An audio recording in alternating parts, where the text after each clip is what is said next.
All right, guys, you know, I'm always about finding those hidden treasures, people that can help people. That's what I'm about.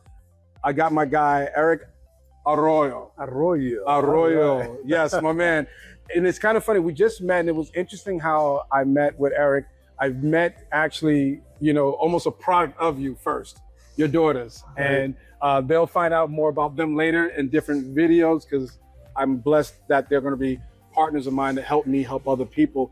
But it was so astounding when I met you. It's almost like I see where they got it from. Okay. So, you know, I respect the fact that you not only have done so much for yourself, but you also mastered the art and the gift of passing it on to your children. How did that start for you? Like, where does your beginning start from? I believe like you do business development and things like that. Tell me about that. Well, I mean, basically, we started life very early, my wife and I, very early.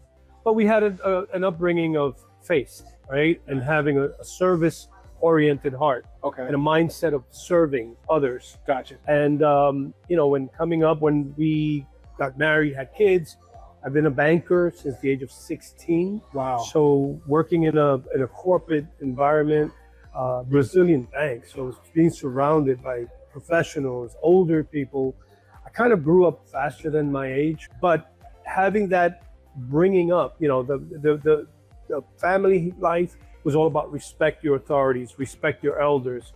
Very, very traditional Hispanic culture. Yeah. But then being brought up at such an early age, starting a job at a bank, my first job ever, I learned the professional side of things and ethics on working and serving and giving quality service. So bringing up my child, we started very young, my wife and I as well. So life for me happened very young. Yeah. So as I said, and we had our first child when we were very young. My wife was 18 when we had our first, and I was 20. All right. And so I don't think she's gonna like you sharing her age, but that's okay. We'll bloop that out. Well, go ahead. Then the faith life, church life was big for us. So I kind of had a spiritual encounter. You know, for some craziness.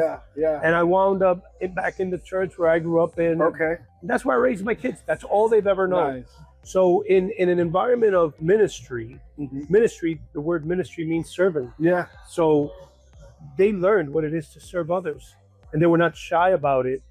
They were not like these young people today that they shy away from older crowds. Right. They go and hide in a room when visitors come. Yeah. Oh, not my kids. They would love enjoying the conversations with adults and in ministry. When I pastored a church for 10 years, they were part of the ministry. Did not know that. My youngest daughter, Angie, she would be the leader of worship and singing. She played instruments. My son played the drums. Wow. My oldest daughter, Erica, was a dance ministry. Okay. And she taught the little kids.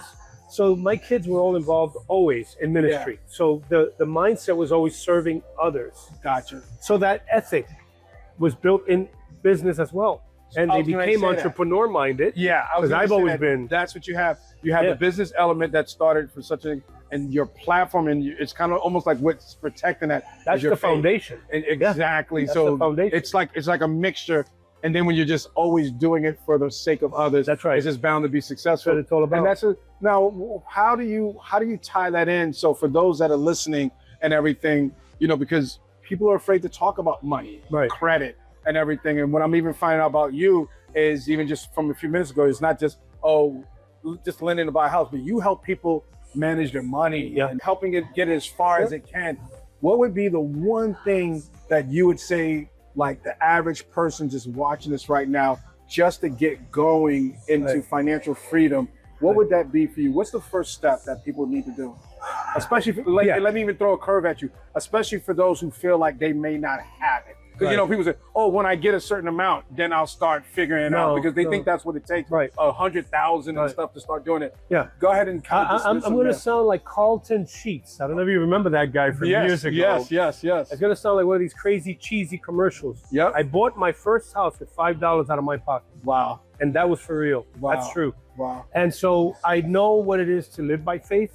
Okay. But I also know how to be wise with knowing how to manage money and how to budget. Okay. And one of the things that I made sure is I told people I've done many workshops and financial literacy workshops. Right. And in churches especially, you have a lot of people that are filled with faith and they're experts on spirituality, Right. but then they fail when it comes to their finances and practical living here on earth. Yep. So I tell them, you're professional spirituals, but you suck at being on earth here, managing this stuff. A fool and his money will part. The Bible says, right? My people perish for lack of knowledge. Yep. And so one of the things that I've always dreamed of was to always bring knowledge and teach others. I'd like to see the sparkle in the eyes when I bring the workshop across on how you can make things happen, how it's possible. It doesn't matter that your credit is bad. You can reestablish credit. Right. It doesn't matter that you file bankruptcy and 3 days later after you get that bankruptcy judgment, finalized, closed by the courts and approved, 3 days later you can start establishing credit immediately. Wow. So I teach people that, and you can literally remake yourself up to 3 times in a lifetime. So it's almost like, let me help clarify for you guys sitting here, like really just soaking all this in. Number one, you have to stick around for us to kind of get more dedicated because we're going to change topics. But at the end of the day, the first thing that anybody should do is reach out and just speak to you. Yeah. And then just kind of go from there. Sure. Now, one of the things that I was impressed, that I learned a little bit about you and how we're here is what's on the wall here. Yeah. So was this a sense of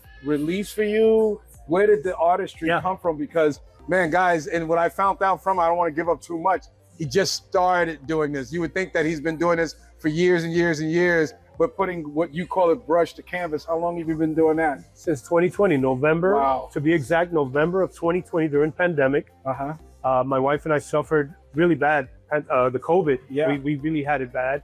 And when we got better, we were out there little by little, they were exposing us to go and get the supplies, bring it back, and be out. We went to Walmart one day, and I told my wife, I said, I got to get a hobby. I've never had a hobby. Right. Everything has been work for me and ministry, and ministry. Yeah. But during the pandemic, there was so much Netflix you can watch. There's so much Bible you can read. There's so much, You got to do something. You got to do something. So I picked up a hobby. Never ever picked up a brush in my life. Wow. And I remember that when I was a kid, I used to watch Bob Ross. For those of you that don't know who Bob Ross is, with the afro, famous painter, white guy with an afro, soft-spoken.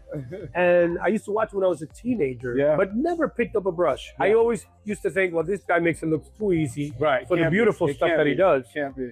I've always been a nature lover, and I used to take lots of pictures of nature, but never painted anything. Wow. And then November 2020, I bought a little tiny set, a child's play set. That was it.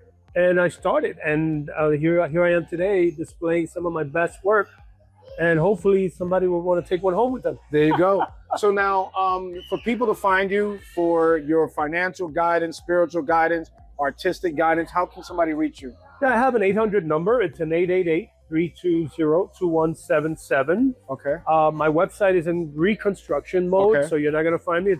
But my email is eric@eaconsultation.nyc. Nice. Yep.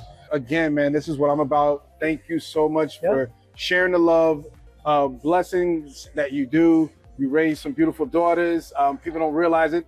His daughters are adults. So when I say I met his daughters, it's all legitimate stuff. They're excellent people. You're in IC now because you're such an excellent person, man. I appreciate you, brother. Thank you. Look forward to working with you, your family, and just helping other people, guys. So look forward to helping you guys. Let us help you. Keep doing what we're doing, each other. Take care of yourself and take care of others. All right? Bye.